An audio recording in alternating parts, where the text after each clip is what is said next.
Assalamualaikum warahmatullahi wabarakatuh. Bismillahirrahmanirrahim. Idza arafal gulamu, apabila anak-anak itu sudah mengerti yaminahu min shimalihi, yang kanan dari yang kirinya, famuruhu bisolati, maka suruhlah ia mengerjakan sholat. Rawahu Abu Dawud.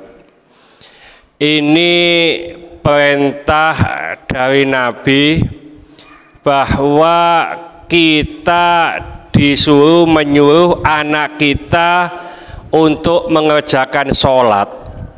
Kapan itu? Nesik bayi gak mungkin, Pak. Pak PB iki duwe putu bayi, ngono dikongkon salat ya gak iso. Gitu loh. Wong kadang-kadang mbahe wae mbah lanang iki, mbah Kung iki ya siji kongkon salat ya. Nah, kalau anak itu sudah paham sing kiwa endi, sing tengen endi, artinya dia sudah memahami hal demikian, maka menurut hadis ini kita diperintahkan oleh Allah untuk menyuruh anak-anak kita sholat. Di hadis yang lain itu disebutkan, Rasulullah menyampaikan bahwa kita itu diperintahkan untuk merintah anak sholat itu usia 7 tahun. 7 tahun itu kelas berapa, Pak? SMP ya? Kelas 1 SD. Itu sudah disuruh untuk mengerjakan sholat. Kalau usia 10 tahun itu tidak mau sholat, maka kita diperkenankan untuk memukulnya dalam rangka ya menakut-nakuti ya. Terima kasih ya. Nakut-nakuti kenapa? Supaya dia mau sholat.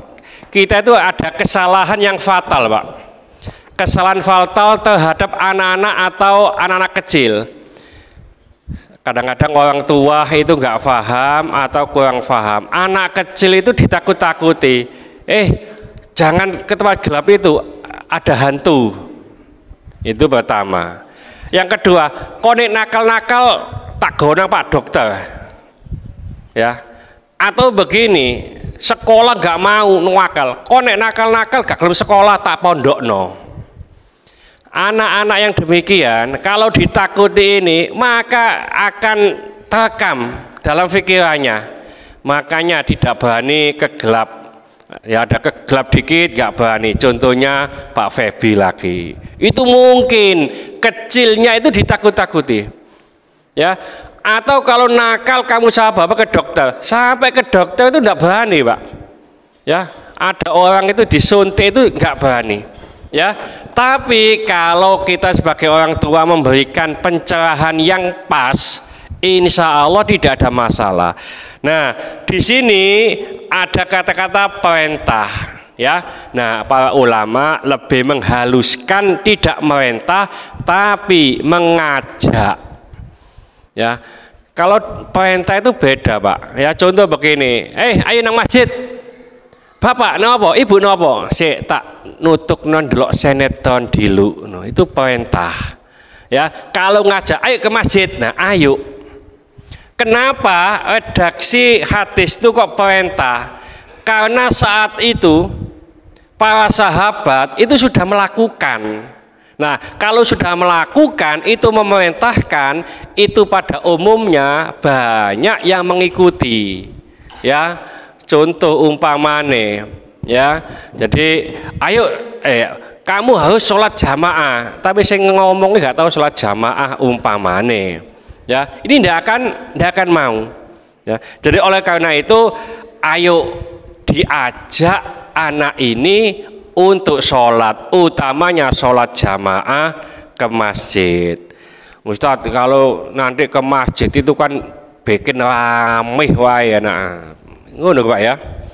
Jadi begini, memang kita harus balance Jangan sampai hanya kata-kata begini, masjid itu nggak apa-apa, yang penting masih anak-anak itu wame nemen, yang penting nang masjid. Jangan sampai hanya kata-kata itu saja.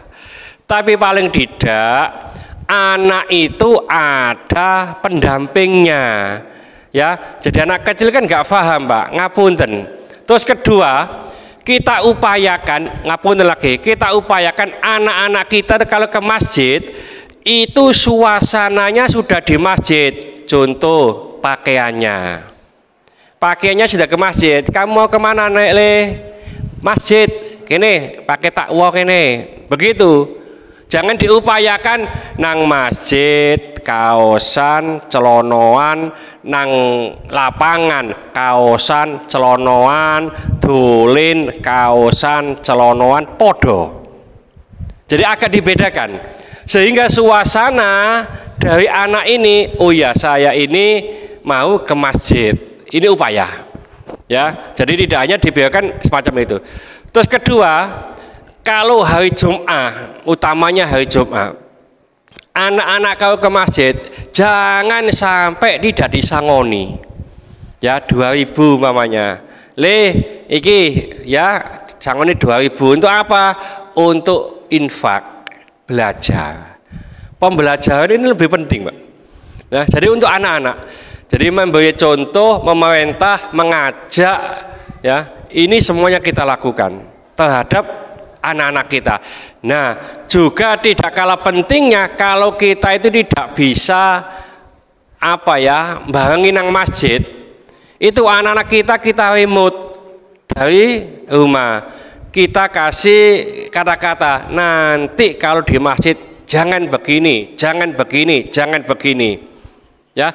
Tapi di selain masjid, monggo, jangan lari-lari, jangan guyon, jangan ini sudah di rumah sudah dikasih begitu, ya. Nah nanti kalau di lapangan tidak apa-apa kamu, ya ada penyaluran. Jadi kalau dibiarkan begitu saja, wong namanya anak, ini masjid, ini lapangan, ini pos, ini tidak tahu, Pak.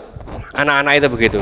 Kalau tidak diberitahu, anak-anak itu kalau sudah dibiasakan, ngapunten dibiasakan ya, itu sudah terbiasa nanti diajak ke masjid, terus begitu biasa. Jangankan manusia, hewan itu punya insting, ya, punya insting. Kalau biasa dikasih makan di sini, ngapunten seperti kucing lah ya. Saya itu kucing itu ada 16, Pak. Sajangnya kurang loro, kucing itu harusnya 18, ya. Sing biasa tombokan paham gini, ya. Kucingnya 16, kurang loro jadi 18. Itu kasih makan di sini, itu terus begitu, ya. Umpamanya setiap kita datang masuk ke rumah kasih makan, itu semuanya kumpul semuanya, itu insting. Nah, apalagi kalau manusia, ya. Jadi kita ngajak anak kita untuk sholat. Kalau umpamanya anak itu rame di masjid, maka sementara ini tidak perlu diajak ke masjid. Umpamanya ya, loh Ustaz, lah saya nggak sholat jamaah di masjid, tetap jamaah di masjid. Nanti sholat sunnah diajak berjamaah, ya, sholat sunnah duha atau sholat sunnah hajat di rumah diajak berjamaah, ya. Kalau memang di masjid ini membuat gaduh, ya, karena tidak semua anak itu bisa diberi peringatan, Pak. Umpamanya ngapunten, contoh ini yang kurang pas, umpamanya ada orang sholat, ya, terus anak itu umpamanya tawaf, ya, tahu tawaf Pak ya, lari masuk ngapung, terus umpamanya ada yang begitu, itu kan kurang pas. Karena apa? Membiarkan anak untuk berbuat baik tapi bisa mendolimi orang lain dengan jalan orang ini tidak bisa khusyuk, ya. Kalau umpamanya orang tuanya datang, anaknya dikempit gampangannya, ya, di sebelah kanan atau sebelah kiri, itu jauh lebih bagus. Insya Allah kalau sudah terbiasa, anak itu akan biasa. Contoh ngapunten Pak, ngapunten ya, di desa ya, di desa. Saya kemarin itu pas sholat asar, ya, di desa di musola, ada anak ngaji.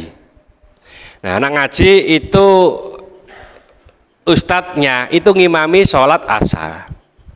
Anak-anaknya ikut sholat asar semuanya. Setelah sholat asar, ustadznya kan masih wiritan. Anaknya itu sudah di bangku semuanya, Pak. Urutan begitu, duduk semuanya. Tidak ada yang lari.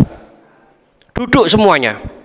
Nah, setelah ustadznya selesai ngajar, ini maju satu yang depan ini. Setelah maju, ya dia setelah selesai ngaji itu tidak lari, tapi ke urutan yang paling terakhir. Apa? Deres.